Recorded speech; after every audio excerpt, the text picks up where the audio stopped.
ఇంకా ఎలక్షన్ 4 సంవత్సరాలు ఉంది, ఇంకా ఎలక్షన్ చాలా దూరం ఉంది. కానీ అప్పుడే ఏ గూటి పక్షి మళ్ళీ ఆ గూట్లోకి వచ్చి చేరుతున్నాయి అనే టాపిక్ ఎక్కువైంది. ఎందుకంటే తిరిగి మళ్ళీ వైసీపీలోకి చేరుతున్నారండి. ఎలా అంటే వైసీపీ అధికారం కోల్పోగానే బయటికి వెళ్ళిపోయిన కొంతమంది, అంటే వచ్చేస్తున్న వాళ్ళు మనం ఏం అనలేం, కానీ బయటికి వెళ్ళిపోయిన కొంతమంది ఒక్కొక్కరుగా మళ్ళీ తిరిగి వైసీపీలోకి వస్తున్నారు. ఇది చాలామంది గమనించలేదు, మనం గమనించాం. ఎందుకంటే ఒక్కొక్కరుగా వస్తున్న మనల్ని తెలియటంలా, మందలుగా వస్తే తెలుసునేమో కానీ. కాబట్టి తిరిగి మళ్ళీ తమ గూటికే, వైసీపీ గూటికే వస్తున్నారు అని అంటే ఎలాంటి డౌట్ లేదు. ఎగ్జాంపుల్ చూస్తే కనుక ఎక్కడి నుంచి అంటే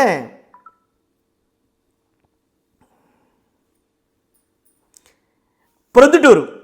ఎలా అంటే ప్రొద్దుటూరు టీడీపీ నుండి వైసీపీలోకి చేరిన 3 కౌన్సిలర్లు, ఇటీవల ప్రొద్దుటూరు మున్సిపాలిటీలోని కౌన్సిలర్లు వైఎస్ఆర్సీపీ నుండి టీడీపీలోకి చేరిపోయిన విషయం చాలామంది తెలుసు.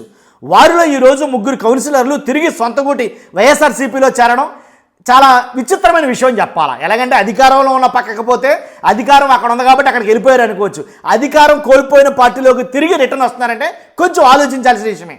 కాబట్టి ఇది శుభ సంకేతంగానే భావించాలా. శ్రీమతి రాగల శాంతి, అలాగే శ్రీమతి రావుకొల్లు అరుణ, చింపిరి అనిల్ కుమార్, వీళ్ళతో పాటు ఇంకొక ఎమ్మెల్యే గురించి చెప్పబోతున్నాను నేను. ఇలాంటి వాళ్ళు చాలామంది ఉన్నారు. ఇక అంటే బయటపడని వాళ్ళు 4 సంవత్సరాలు స్తబ్దుగా ఉంటారు, మ్యూట్లో ఉంటారు.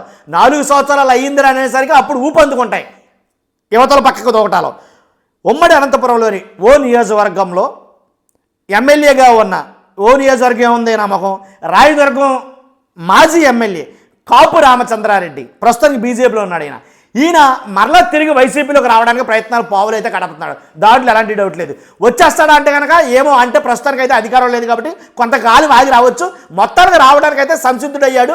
అది ఆ నోట ఈ నోట తన అనునయునికి చెప్పడం ద్వారా, తనకు కావాల్సిన వాళ్ళు చెప్పడం ద్వారా చాలా మటుకు ఇది పుకారైతే కనుక వ్యాపించింది.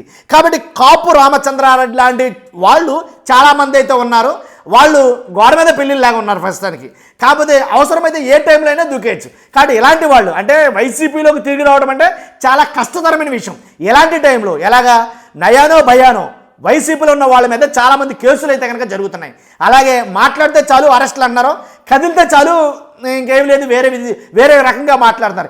ఇలాంటి టైంలో ఎక్కడో అక్కడే గప్చిప్ అన్నట్టు ఉండిపోతేనే మంచిది అని కొంతమంది భావిస్తుంటే, ఏదైతే అది అయిందబ్బా అని కొంతమంది తెగేసి మరి వైసీపీలో రావడానికి నిజంగా చాలా గ్రేట్ అనే చెప్పాలా. కాబట్టి ఇలాంటి టైంలో అధికార పక్షాలు ఉంటేనే మెరుగురా బాబు, మనం సేఫ్ అయినట్టు అని లెక్కేస్తున్నారు కొంతమంది. కాబట్టి ఈ రకంగా కొంతమంది వైసీపీలో చేరడాన్ని చాలామంది రాజకీయ విశ్లేషకులు, పండితులు చాలా దీన్ని ఒక రకంగా పరిగణిస్తున్నారు. ఏంటంటే ఇలాంటి టైంలో కూడా వైసీపీలోకి వస్తారంటే నిజంగా వాళ్ళకి చాలా గట్స్ ఉండాలి నన్ను అడిగితే కనుక. కాబట్టి ఇలాంటి వాళ్ళు చాలామంది ఉన్నారు. రాబోయే రోజుల్లో చాలా ఇలాంటి చేరికలు అయితే ఉండబోతున్నాయి. కాబట్టి తిరిగి వైసీపీలోకి అనే మాట కొంచెం చాలా ఇంట్రెస్టింగ్ అనిపించింది, అందుకే వీడియో చేయాల్సి వచ్చింది. చూస్తున్నాం మీరు అందరూ. ఫస్ట్ అయితే లైక్ చేయండి, లైక్ చేస్తే నాకు మోటివేషన్ ఉంటుంది, ఈ ఇన్ఫర్మేషన్ ఎక్కువ మందికి పాస్ అవుతుంది. అలాగే కొత్త వాళ్ళైతే మన ఛానల్ని పక్కాగా సబ్స్క్రైబ్ చేసుకోండి, దాంట్లో ఎలాంటి డౌట్ లేదు. మీ అభిప్రాయం మరీ ముఖ్యం, మీ అభిప్రాయం తెలియజేయండి. తిరిగి వైసీపీలోకి వస్తున్న వాళ్ళ మీద మీ అభిప్రాయంతో నేను సదా ఏకీభవిస్తాను, దాన్ని నేను గౌరవిస్తాను. Thank you very much.